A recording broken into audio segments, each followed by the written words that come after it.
15 సంవత్సరాలైంది మన party YSR Congress party ఆవిర్భవించి. ఈ ఆవిర్భావ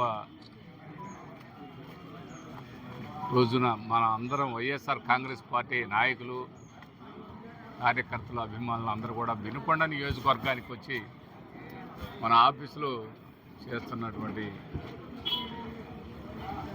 ఈ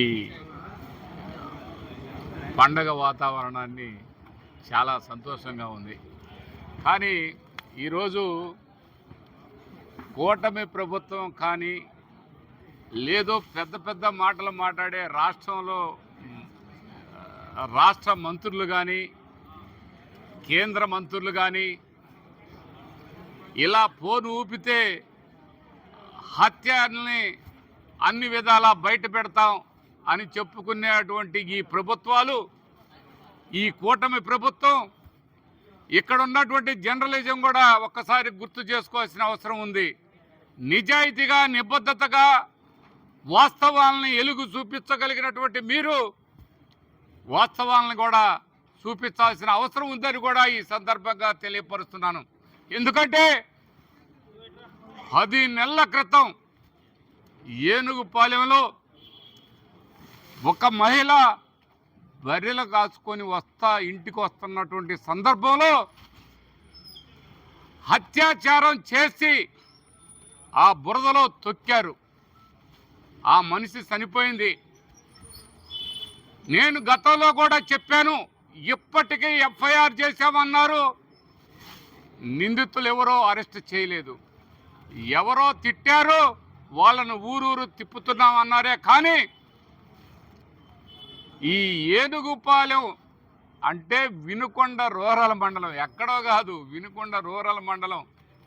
10 నెలల క్రితం అత్యాచారం చేసి ఆ మహిళని బురదలో తొక్కి ఇది చేస్తే ఈ రోజుకి పోలీసు వారు ఎక్కడైనా ఆ ఊసుందా? ఎవరైనా మీడియా వాళ్ళు దీని గురించి ఎక్కడైనా రాశారా? దాని గురించి అడుగుతున్నారా? ఎవరైనా కావచ్చు. ఇలా ఎవరో చనిపోయారు, చనిపోతే నాకేమొచ్చింది అనుకున్నారే. కానీ ఇక్కడున్న చాలామందికి తెలుసు, ఆ ఏనుగుపాలెంలో ఆ మహిళకి 2 బిడ్డలు కూడా ఉన్నారు. ఆ 2 బిడ్డలు చిన్న బిడ్డలు. ఆ బిడ్డలను పోషించే వాళ్ళు లేరు ఈరోజు. ఆ తండ్రి ఆ బిడ్డలకు పోషించాలంటే చిన్న వయసు. మరి ఇది ఇక్కడున్న ఎమ్మెల్యే గారు పెద్ద పెద్ద మాటలు మాట్లాడుతున్నారు. నేను పెద్ద సీపు ఇప్పు గారని చెప్పాడు. మీరు మాట్లాడితే నా స్థాయి అది కాదు, నేను ఎవరి చేతో మీకు సమాధానం చెప్పిస్తానని చెప్తున్నాడు. పార్టీలను పక్కన పెట్టండి, నాకు సమాధానం. నేను ముఖ్యమంత్రి గారికి కూడా లెటర్ రాయదలుచుకున్నాను. ఈ హత్య ఎందుకు దాన్ని పక్కన పెట్టి జాప్యం చేస్తున్నారని, పోలీసు వ్యవస్థని ఎందుకు పనిచేయట్లేదని కూడా ఈ సందర్భంగా తెలియపరుస్తున్నాను. నేను ఎస్పీ గారికి లెటర్ ఇచ్చాను, సిఏ గారితో చెప్పాను, ఇక్కడ ప్రతి ఒక్కరికి చెప్పాను. చెప్తే ఏం చెప్తారు?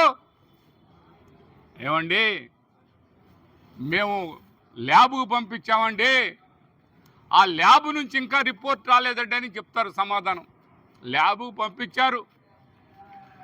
ఇక్కడ మీరు దర్యాప్తు చేసి ఆ కేసు ఎవరు ఆ అత్యాచారం చేసింది, ఎవరు ఆ మహిళని చంపేసింది అనేది ఎందుకు పబ్లిక్ చేయలేకపోతున్నారు డిపార్ట్మెంట్ అని ఈ సందర్భంగా అడుగుతున్నాను. డిపార్ట్మెంట్ చేసే పని ఏంటంటే వైఎస్ఆర్ కాంగ్రెస్ పార్టీ వాళ్ళు ఆ జగన్మోహన్ రెడ్డి గారు పాటేశారు, మేము ఒప్పుకోమయ్యా, ఆయన అరెస్ట్ చేస్తామయ్యా. వైఎస్ఆర్ కాంగ్రెస్ పార్టీ జెండా పెట్టాడయ్యా ఆవిర్భావ దినోత్సవం సందర్భంగా, ఆయన అరెస్ట్ చేస్తామయ్యా. లేకపోతే ఆయన ఏదో తిట్టాడయ్యా, ఆయన అరెస్ట్ చేస్తామయ్యా. మా పార్టీ వాళ్ళ కాలు పట్టుకోలేదయ్యా, ఆయన అరెస్ట్ చేస్తావయ్యా అని చెబుతున్నారు. కానీ పట్ట పగలు ఒక మహిళని అంత అమానుషంగా అత్యాచారం చేసి బురదలో తొక్కినటువంటి ఆ మహిళ, ఆ బిడ్డలకి న్యాయం ఎందుకు చేయలేకపోతుంది ఈ పోలీసు వ్యవస్థ కానీ, ఈ కూటమి ప్రభుత్వం కానీ, ఇక్కడున్న శాసనసభ్యుడు కానీ? దీన్ని సోషల్ మీడియాలో కూడా రాకుండా చూడాలంటారు, ఏ పేపర్లో వేయకుండా చూడాలంటారు. ఎందుకు అంటున్నారని అడుగుతున్నాను. ఆ కుటుంబానికి ఎందుకు న్యాయం చేయలేదని అడుగుతున్నాను. ఎస్పీ గారు, మీరు మీ కాడికి వచ్చి మెమోరాండం ఇచ్చాం, మీ కాడికి వచ్చి మీరు పెడతారు సోమవారం ఏమంటారు గ్రీవెన్స్. ఏం గ్రీవెన్స్ అండి? మీరు దాని గురించి ఏం చేశారండి? మా మెమోరాండానికి మీరు ఇచ్చినటువంటి రిజల్ట్స్ ఏంటి? 10 సంవత్సరాలైనా హత్య చేసింది ఎవరో తెలియదా? ఎక్కడో కడపలో చచ్చిపోయిన వాళ్ళు అక్కడోళ్ళ గురించి మాట్లాడతారు కానీ ఇక్కడోళ్ళ గురించి మాట్లాడరు. ఇక్కడున్న శాసనసభ్యులు ఇక్కడొక న్యాయం అక్కడొక న్యాయమా?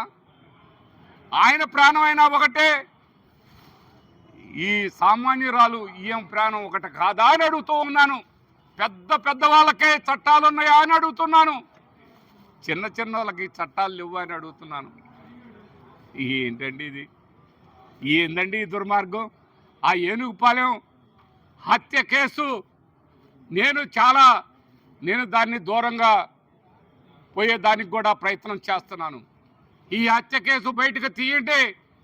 ఎవరైతే ఆ అరాచకాన్ని పాల్పడ్డారో వాళ్ళని కఠినంగా శిక్షించాలి. వాళ్ళని వెంటనే తక్షణమే అరెస్ట్ చేయాలని కూడా ఈ సందర్భంగా తెలియపరుస్తున్నాను. జీవీఎస్ ఆంజనేయులు గారు, మీరు చెప్తున్నారు, ఎంతో పెద్ద గొప్పలు చెప్తున్నారు. అబ్బా, నా పాలన అద్భుతం అని చెప్తున్నారు. మేము హత్యా రాజకీయాలు చేయమని చెప్తున్నారు. ఎవరైనా ఎక్కడ క్రిమినల్ ఉండటానికి లేదని చెప్తున్నారు. ఎవరై ఈ అత్యాచారం చేసిన క్రిమినల్ని పోషిస్తుంది? ఎవరబ్బా పోషిస్తుంది? మీరే కదా. మీరు సిపిఎఫ్ అసెంబ్లీలో నేను మాట్లాడుతున్నా. అసెంబ్లీలో ఎవరి గురించి మాట్లాడావబ్బా? దీని గురించి మాట్లాడు. ఇక్కడ దీని గురించి ఎంక్వైరీ వేయించండి. ఏది లేదు, ఏదో కోతి చచ్చింది గోడ అవతలేసామన్నట్టుంది, కానీ మనిషి చచ్చిపోయింది. మనిషిని అత్యాచారం చేసి చంపి 10 నెలల క్రితం నుంచి ఇప్పటి వరకు కూడా అది ఏది లేదని ఇక్కడ ఉన్న సీఏ గారు చెప్తారు. పెద్ద కథలు చెప్తారు. పెద్ద కేసులు పట్టుకున్నట్టుగా చెప్తారు. అమాయకులు తీసుకొచ్చి లోపల పెట్టి కొడతారు. ఇదండి, ఇది ఒక్కసారి గుర్తు చేసుకోవాలని మా పార్టీ ఆవిర్భావ సందర్భంగా ఇప్పుడు అక్కడ జిల్లాలో కూడా ఇదే విషయాన్ని తెలియపరుస్తానని కూడా ఈ సందర్భంగా తెలియపరుస్తున్నాను. నమస్కారం.